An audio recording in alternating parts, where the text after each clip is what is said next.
Don't buy the touch-sensitive sonic screwdrivers.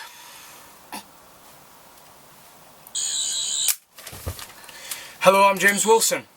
Alright, I'm Matthew Rowney. And today on Who Addicts Reviews, we're going to be reviewing the monumentally amazing, the absolutely fantastic, as in the words of the Ninth Doctor, the Zygon Invasion. Yes, James is not giving anything away, as you can see. Absolutely bloody brilliant. So yes, let's get on to our review of the Zygon Invasion. I don't like that Sonic anyway, just do it.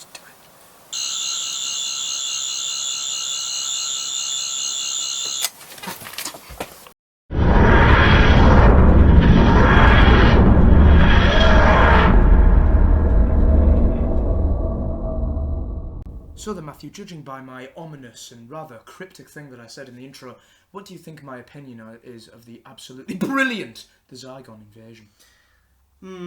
Well, I'm getting the impression from you that you utterly despised it. Yes. I mean, I can see, just by the way you're looking at me, that this episode made In the Forest of the Night seem like a blockbuster. It made The Wedding of River Song look like an absolutely no matter how much I joke, I can never be serious about the Wedding of River Song. No, that episode is awful. Yeah.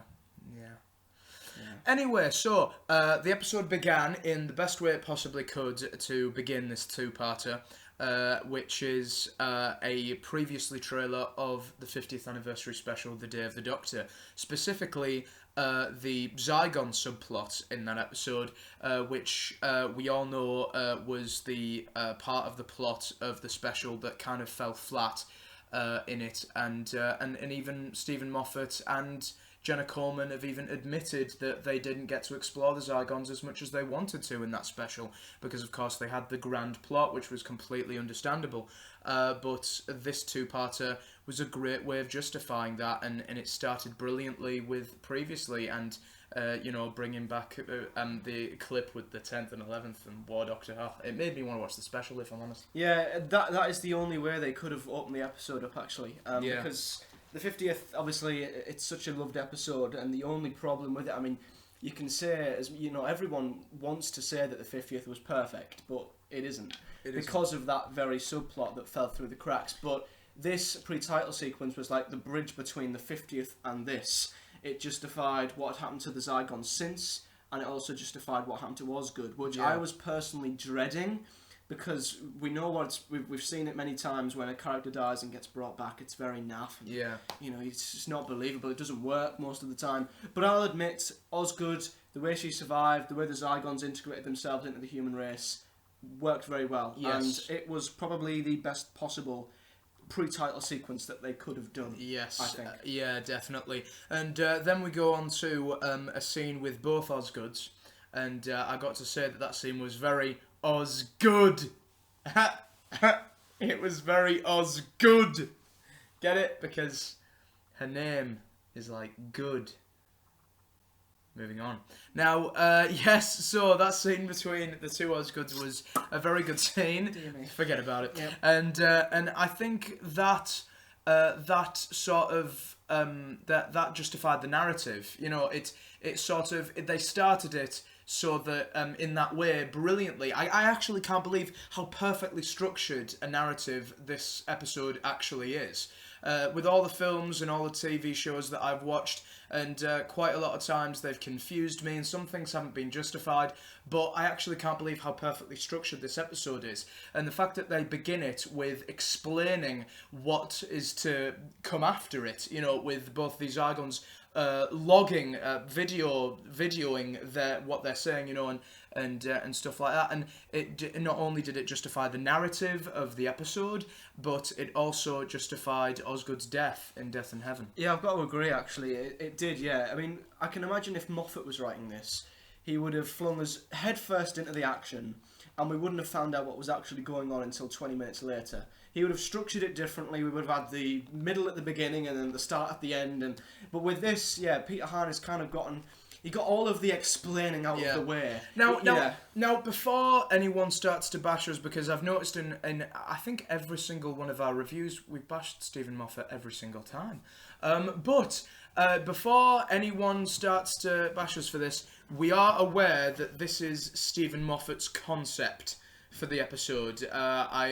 Stephen Moffat came up with the idea of this plot. Yeah. But the fact that he had the smarts to give it to someone else to write, I got to admit, it was a smart move on his part, because I don't think I'd have enjoyed the episode anywhere near as much. Yeah, it's good, and Moffat's put it in very good hands with Peter Harness. Yes, definitely. So the first thing I want to talk about is it's got to be the setting. Yeah. Because we were thrown into this global setting, of course, which was hyped up a lot, from the preview and the marketing. There was a lot riding on this global setting.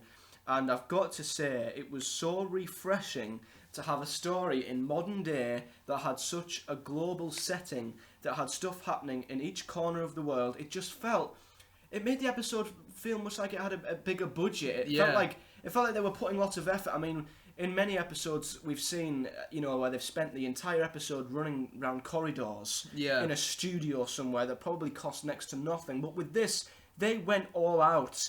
They tried their goddamn hardest to make this episode the best it can be, and you can tell that by the production values. So I'm really, really pleased with the setting. The locations look great as well.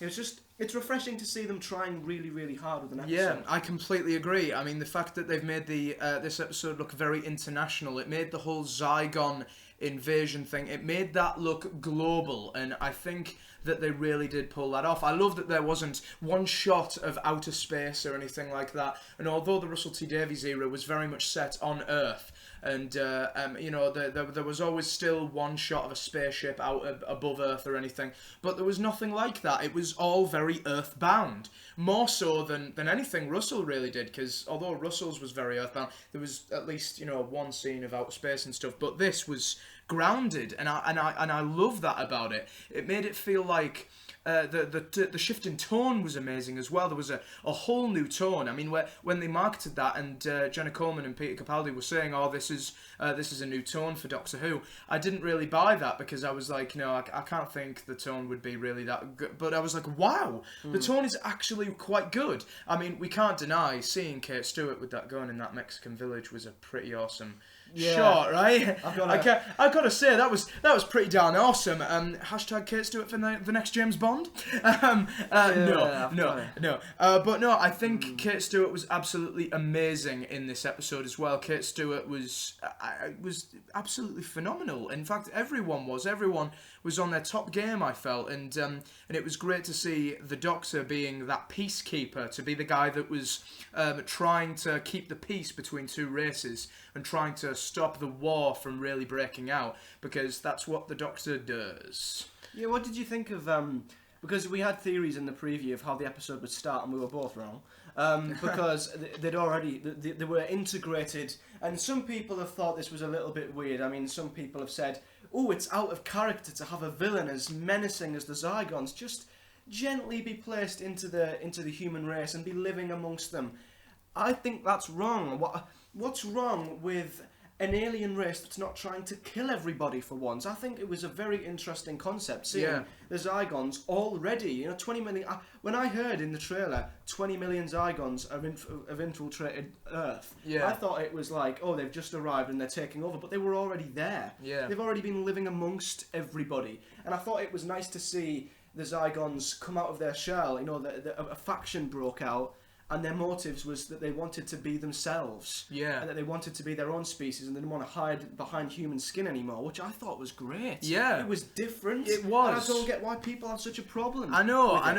And like Osgood said at the beginning, that all races have good and bad, Exactly. And let's face it, the Doctor hasn't met the entire race of Zygons. Yeah. The Doctor has met... Well, the Doctor and Sarah Jane Smith back in the 70s with Terror of the Zygons, that was a group of what, maybe four? Not many. Not many Zygons had integrated themselves into one part of Scotland. Yeah. So it was. So the Doctor has just had the bad luck of not meeting the nice ones. So I think that's the Doctor's just had the bad luck of meeting the bad ones, and I think the idea of having 20 million Zygons and they're all integrated into that, and having this splinter group as they called it, and it felt. What happened here, and I think you'll agree with me, and it also fit in with the tone, it felt like a TV show that I don't know whether you've heard of, called Homeland. It's about people fighting terrorists and also this is what that felt like. It felt like these Zygons were the terrorists. It felt very current, something that is happening very right now. It had that undertone. Relatable. Yeah, it felt very relatable. Although it was an alien invasion, I grant you.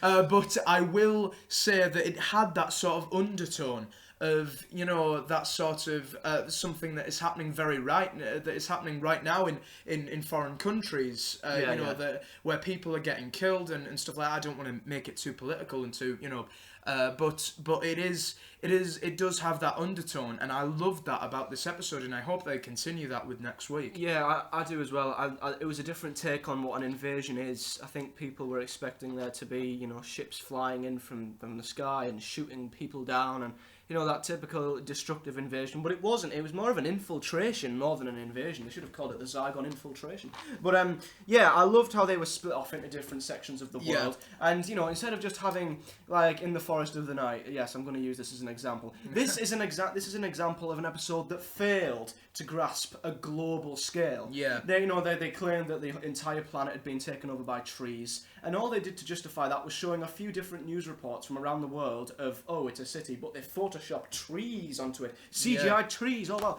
But with this, they literally put the characters and they put them in different locations, which I thought was really, really refreshing. I loved how the Doctor said, you two stay here, look after your country, I'm going to go with UNIT to Turkmenistan or where it was, and Kate went to New Mexico. And it just had that really global feel about it. Set in modern day, it felt so relatable, and it's something that's been missing from the Moffat era. Yeah. And it felt like we were watching a classic / Russell episode. Yeah, definitely. When I think about it, the concept of this episode was very basic. You know, there was none of this timey-wimey, you know, plot points. There was no character arcs. It was Doctor Who just, you know, split back into the typical normal. And that's a refreshing thought, considering the last 2 weeks we've had rather panto. It's back to its basics. It is. It's back to its basic form. Stripped back of story. It's stripped back Doctor Who, and that's what I seriously love about this story. And like I said to Matthew before we started recording, he will be shocked with my rating. But I genuinely think that it was so brilliant. But what else would you like to talk about? Well, since we've talked about the invasion, let's just get the Zygons themselves out. I like the Zygons in this. There's a few little things with the Zygons that were a bit weird. In Terror of the Zygons, when they captured people, they stung them by strangling them and, you know, injecting something into them. But in this, they electrocuted them, which does not work, I don't think, as well for the Zygons. The Zygons are very blobby and, you know, gooey race. You know, they're the type that get their hands dirty. But when they were electrocuting people, they didn't do that in Terror, and I think they should have stuck to how the Zygons have done it before. I don't know, it just seemed a bit too... It's like they thought, ooh, the only way that the Zygons are going to relate to the children of today is if we use electricity. And it just felt out of place for the Zygons. I mean, how can you say that they were trying to get on the side of children? I don't get why they changed it. Do you realise what that electricity did? It turned them inside out, made them look disgusting goop on the floor. It made them look like cat fluff. No, it looked like a cat had coughed out a big hairy ball. That is. I mean, the Zygons have evolved. That's what they were trying to get at. The race had evolved, and they had found a way to possibly electrocute their victims. And I think that was perfectly possible, really.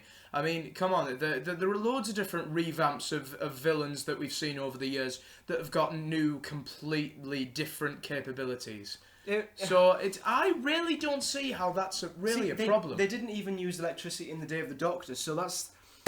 I mean, it's not like I'm saying evolution's wrong. It's bad that they're using electricity, but I'm just saying I preferred the way that they used to do it. I just felt like it was it was better seeing the Zygons get more physical. You know, like you said, instead of zapping them from a feet away, why can't they get their hands around them and really get physical? More of an impact. I think you're forgetting they were dealing with unit. People who can get guns and tanks and bazookas and proof can show with frickin' bazookas, right? So they couldn't just get their hands dirty anymore. They were planning an invasion of a global scale. They couldn't just do that with strangling someone. They couldn't just do that. That was too. You know, they had to do it on a much grander scale to succeed.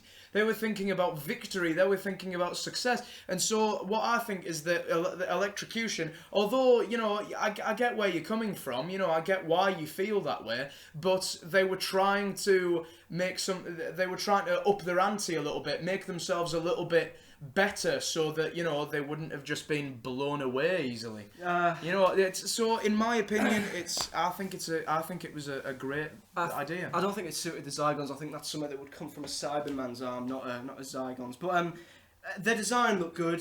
They kept the same design. In fact, they made their voices sound more like from Terror of the Zygons, which I liked. It was nice to see them make that different. And what I also liked is that the Zygons were not actually seen for quite a while. There was what I liked that they like underneath the plot they were building this invasion and they were talking about the Zygons but not quite seeing them. It left something for the next episode. And it built up their appearance, which I thought was very good. I mean, they could have easily went, right, we're going to throw the Zygons in there, but they didn't. They were sensible and they built up their, I wouldn't say reveal, but they built up their appearance, which I think let them have more of an impact when they did actually arrive.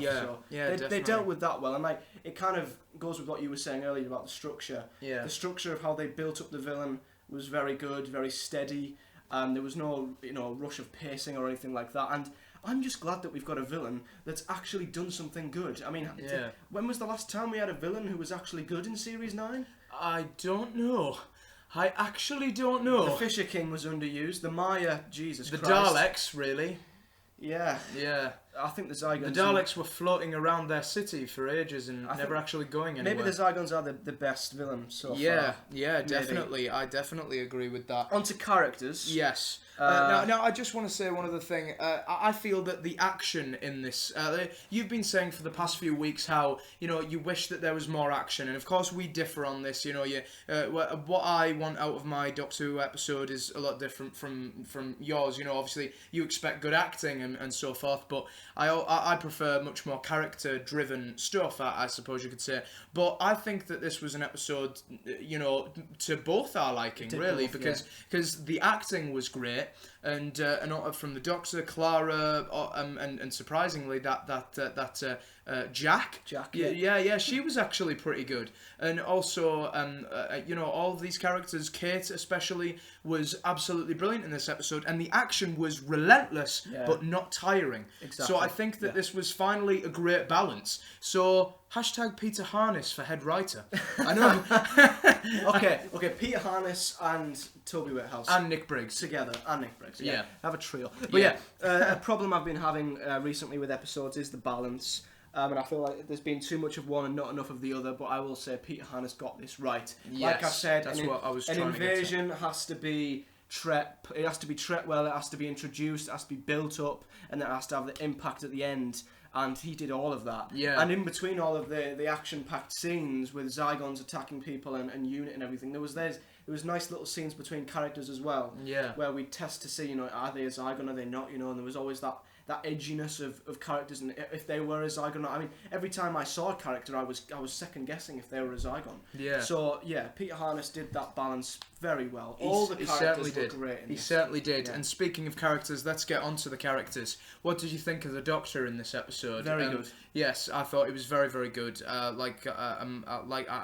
I said this about him? You know, being the walker, the you know, he was trying to keep the peace. You know, and I think that's what the Doctor boy boils down to. You know, over the last few days, well, not over the last few days, yesterday, when we went to go see Spectre, you were saying, you know, that you're not too keen on the rocker doctor, that you know that you're not too keen, and I got to admit, I do hate those silly moments. As long as like, it's not forced. That's my problem. Yeah, but I mean, that is essentially what the Doctor is. I mean, if he was the same as he was last year, that'd be a little bit boring. Him constantly being grumpy, him constantly all the time, you know, not wanting to save the world. You know, like in Pete Harness's previous episode, Kill the Moon. You know, where the Doctor wasn't going to save the world and he was going to just abandon Clara and leave her to it. You know, if he was the same as that man that we previously saw, you know, I don't think I'd be up for the 12th Doctor as much. I don't think the Doctor needs to regenerate to evolve. I think he can,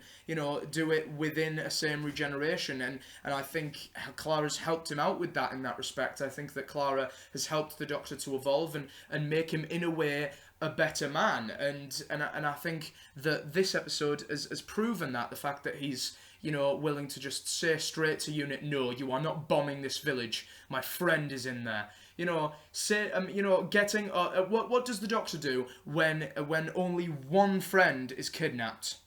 He gets the entire unit troop in. Yeah. You know, so that's a great thing that the Doctor would do. So for anyone who were 12th Doctor critics and were like, oh, he's a bit of a dick, you can't say that anymore. I'm all for evolution. There's nothing wrong with the Doctor evolving, but my problem is that they're forcing it. At times they've forced it down our throats. I mean, he can become a rocker doctor. That's fine. It's not to my taste, but there's nothing wrong with evolution. It's the fact that they force it down our throats. I mean, he's a rocker doctor, okay, but he doesn't have to be constantly getting the guitar out every episode.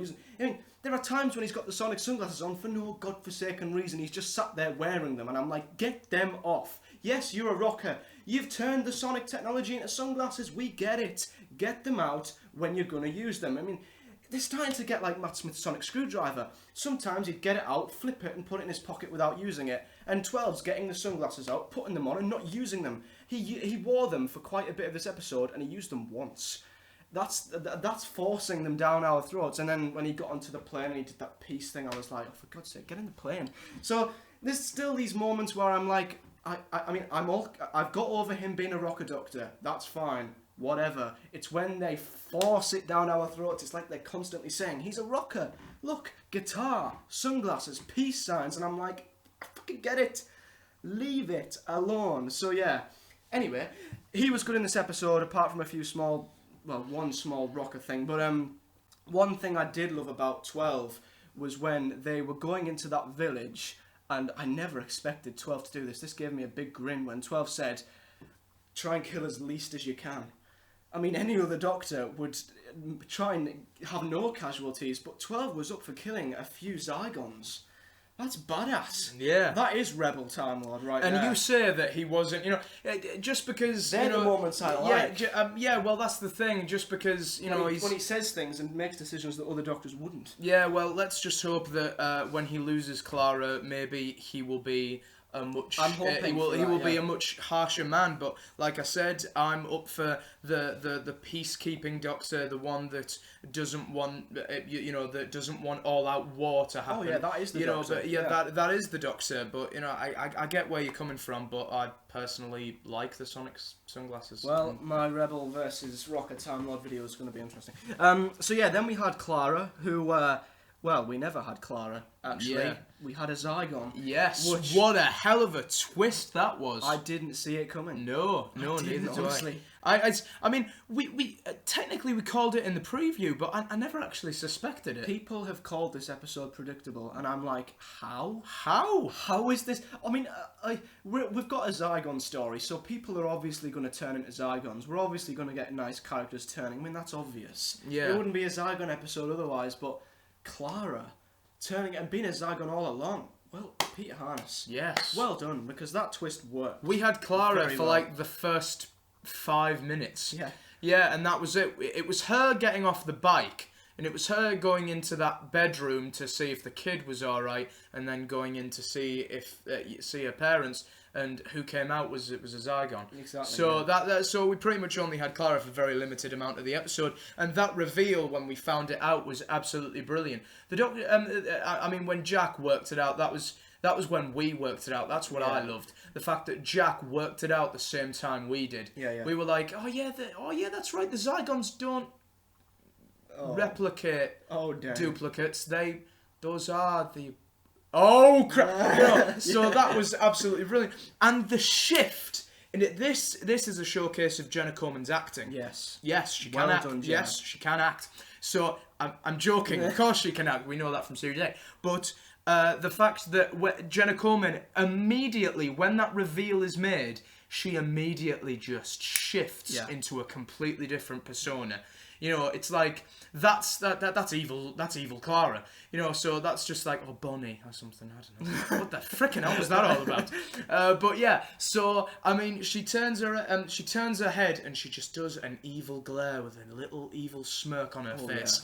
Yeah. And that was just beautiful. That was a showcase of her acting, really, because that was just amazing. And the performance of her from then on, you know, was just absolutely brilliant. Jenna Coleman can pull off a villain. Yes, she can. I think she can. I think she's been playing the wrong role all along. She should have been the Rani. Yes.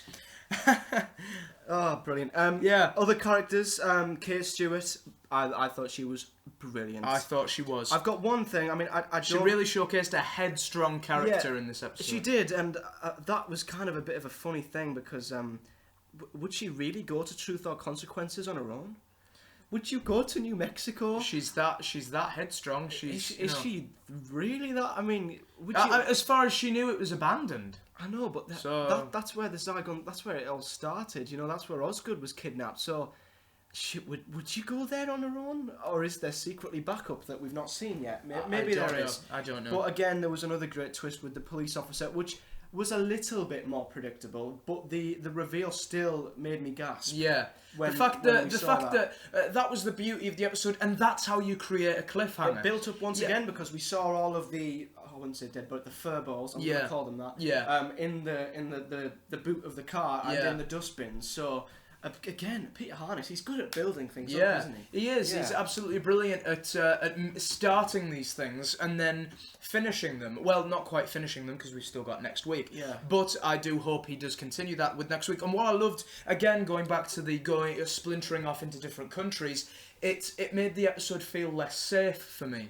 The fact that no one was anywhere near the Doctor, no one was actually with the Doctor apart from, you know, those unit soldiers, and which I will get onto because there's one particular scene with those unit soldiers. My favourite scene. That was the breakout scene of the whole episode. Freaking loved it, and a very, you know, a unit officer who was very, you know, headstrong as well, and, you know, who was with the Doctor. But I love how unsafe that made the whole episode feel. I was on the edge of my seat the whole time. Yeah. And it was absolutely spectacular. But yes, going on to this scene, what an intense scene. There were some great intense moments in this episode, some absolutely brilliant ones, but none more so intense than the scene where those unit soldiers are being faced by the Zygons' greatest, you know, power is, you know, that's another good evolution. Although you don't like the electricity thing, the Zygons don't just need the original. They have a psychic ability to reach into your memories and to transform themselves into your loved ones. Yes. How amazing is that? And the unit soldiers all walking to their death was so intense, and I was literally just, this is what writers should want from every Doctor episode. I was saying to the unit soldier, I was screaming at the screen, no, don't go in there, it's a trap. You know, that is what a Doctor episode should make you do. Well, yeah, leading on from what you were just saying about them being a threat, the global scale of it and each character being obviously split off, yeah, that made the episode seem a lot more threatening, and I think we've missed that a little bit. I don't think the villains we've seen in recent weeks have really gave much of a threat. No. I've never felt like the Doctor's been in that much danger, but in this I actually do. Yeah. And that scene was perfectly written, perfectly executed, because people will say, oh, it was obvious that they were Zygons, but forget that. Put yourself in their shoes. Yes. You are faced with potential alien invaders or your family. You can be adamant and say, yes, they're Zygons for as long as you want. But in that position, faced with your family, your loved ones, you're actually looking them in the face, and you're debating whether to kill them. That is deep, and that is it's so horrible. You know, it's the worst position to be in, and the acting from the unit soldiers were great as well. Yeah. Let me say that. I mean, for extras or whatever you want to call them, they were fantastic. And yeah, them getting led to their deaths by lookalikes of their own families. Yeah. Wow. Yeah. Yeah. Oh, and did you notice that is using the Zygons to their full potential right yeah, there. and did you notice one of the unit soldiers was in fact one of the some people, eagle-eyed people, may have actually noticed this, but I actually noticed him, even though he has quite a lot of facial hair now. Is one of the unit soldiers was in fact one of the people from Flatline. Were they? Yeah. One of the unit soldiers was one of the Riggsy's group. You know, I think it was like the first guy who died. Oh well. The first guy who got sucked into the wall. Reusing the cast. Yeah. But yeah, that is going to be one of the standout scenes of the freaking series. I'm going to say that. Yeah, the emotion that was that was driven from that scene was fantastic. It was. Yeah, brilliant. Absolutely well done, brilliant. Peter Harness. Yeah. So, do you want to, unless there's anything more to talk about? Osgood, the Doctor, Cliffhanger, yes, that's what I was just about to get into. Probably one of the best executed cliffhangers of Series 9. Yes, apart from the marketing, who strikes again. Well, actually, I don't know what is going on with the marketing, because I'm so glad they didn't give us a next time trailer. That was such a clever move. Yeah. Because if they'd have given us a next time trailer, and we've been through this many times already, this series, that they do tend to ruin things in the next time trailers. They didn't give us a next time trailer, but they've gave us a TV trailer. Yeah. Which I guess the BBC have to. Yeah. I'm not gonna go in a rant about this. The BBC, they have to market what's coming up. You know, that's a must for any sort of broadcasting business. So, yeah, if you didn't want to see, I mean, it's simple. If you don't want to see spoilers, you don't watch the TV trailer. Yeah. Because with the next time trailer, you've kind of got no choice. It's on at the end of the episode. But with a TV trailer, you can avoid it. You don't have to watch it unless you're unlucky enough to be watching BBC One as it pops up. Yeah. So, yeah, I'm not going to mention it in case people haven't. But yeah, the cliffhanger was great. You know, evil Clara, we'll call her evil Clara, got that bloody bazooka and fired it at the plane. Yes. Wow, that's another really big scene, isn't it? Yes, Clara is dead. Kate Stewart is dead. Oh yeah. You know, the Doctor's face. Yes, and I mean that was just absolutely amazing. And I desperately want to see a little taster of what could possibly, in the next episode, I want to see a little taster of what could happen when the Doctor actually will lose Clara. Which is, I want to see next episode the Doctor be livid, be willing to go to any length to avenge his friend. I want him to genuinely think his friend is dead. Well, minor spoiler alert, but in the TV trailer he did seem very angry. Yes. Very angry. Yes. Also, we forgot to mention this last week.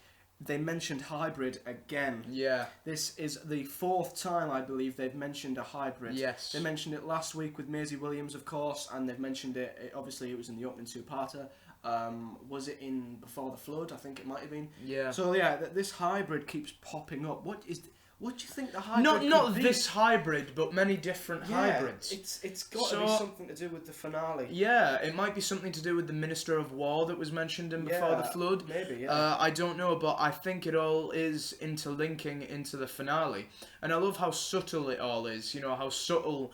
It's like how Russell used to do it with words. Yeah, just subtle little words that would be in the background, and only eagle-eyed viewers would really get it, and that's what I loved about this. So I can't wait to see what that amounts to at the end of the series. Yes, definitely. Yes. Right. So Doctor, Clara done. Yes. Unit K, Osgood done. Yes. Zygons done. Yes. Conclusion. So you're lucky it's your turn to go first. Yep. So my conclusion. The Zygon Invasion surpassed my expectations as it delivered a compelling plot with all the characters split up into different countries, which made it feel less safe. The story felt very conventional and had a very undertone of what's happening very frequently in today's society. The Zygons were brilliant and felt like a terrorist attack with some truly intense scenes and a new tone for the show. The Doctor was amazing in this episode as he was simply trying to keep the peace between races. Peter Harness has delivered another brilliant episode, and if next week's goes well, this could very well be my favourite two-parter this series. 10 out of 10. What? Yes, I'm not even kidding. I'm not even kidding. The perfect rating. Yes, the perfect rating. I'm not even joking. Yes, I'm not even kidding. This is my favourite episode of the series. I like it even more than I did with the Magician's Apprentice. You didn't even give End of Time or Day of the Doctor a 10. I believe I did give End of Time a 10, but still, that's still. Wow. I honestly, this episode I felt was absolutely amazing. Fair enough. Okay. Perfect. Okay, the Zygon Invasion was the perfect example to how Doctor Who should be. No timey-wimey storylines, no character arcs, just a stripped-back alien invasion with the Doctor and unit, which felt very refreshing and enjoyable. 12 was fantastic in this episode, seeing glimpses of the rebel Time Lord I know and love. Clara was great, especially with the revelation of her being a Zygon, which caught me completely off guard. Osgood was great too, and her return was completely justified, as was the subplot from the Day of the Doctor with that brilliant pre-title sequence. The Zygons were fantastic. It was nice to see a threatening villain with lots of menace for once, and their invasion built up really nicely, giving us some really emotional scenes between certain characters. The scale of this episode was huge too, which was vital to making the invasion believable and threatening, which it was. Finally, the cliffhanger was done perfectly. It left me desperate for the next episode. Overall, this was the perfect example to how to open a two-parter by Peter Harness. Doctor Who is back to its best. 8.5 out of 10. Wow. Okay. I was stuck between an 8 and a 9, and I just thought I'll go down the middle. Yeah. See what happens, because I thought, next episode can be better. Yeah. So I thought there needs to be room for improvement. Yeah, I was sort of rethinking my full 10 rating. I was thinking about it, and I actually spent hours actually thinking about it, and I was like, right, should I just do what I feel? I felt what this episode was, which was perfection. I felt the narrative was great, the tone was brilliant, the narrative, everything was just perfect for me. It was the best episode I've seen in ages, and I did what I felt. I did what I felt was right, with my rating. But I did think about it because I thought, right, there is next week. But then I'm like, we gave like The Magician's Apprentice its separate rating. You don't judge an episode on an episode that's not even been aired yet. Yeah, exactly. So I can give the Zygon Invasion 10 out of 10. I can give the Zygon Inversion an 8. So that's sort of how it works. So I'm still sticking with my 10. I was very close to giving it a 9. I really, really was. But I just think there have been better invasion stories, I think. But an 8.5 is still strong. I mean, I'm talking like it's a bad rating. It's probably, I think it's the second highest rating I've gave an episode this series. Yeah. So, bring on the Zygon Inversion. Yes, definitely. To mark the return of the 10th, 11th and War Doctor in this episode, and technically they did return even though it was a direct clip from the Day of the Doctor, still, we thought we'd use these sonics. I hate how this Sonic makes the classic Sonic sound and the classic Sonic Screwdriver actually doesn't. Yeah, it's annoying. Anyway, please like this video, subscribe to Who Addicts Reviews, and also comment in the section below what you guys thought of the monumentally amazing, the phenomenon that was the Zygon Invasion. Yes, and visit our website, which is also at the bottom of your screen somewhere. There you can find links to all social media accounts which we live on nowadays. Facebook, Twitter and Instagram. There you can follow us outside of the channel to find out what we're doing every week for exclusive content. Yes. Don't know why I'm jigging. Yeah. We don't do this on Facebook. No, we don't. Might have to start. Yes. No. We'll see you in our preview of the Zygon Inversion. Yeah. Which is inverted, so... Yeah. We'll see you next week. We'll see you next week. For the preview of the Zygon Inversion. For the Zygon Inversion. Everything's...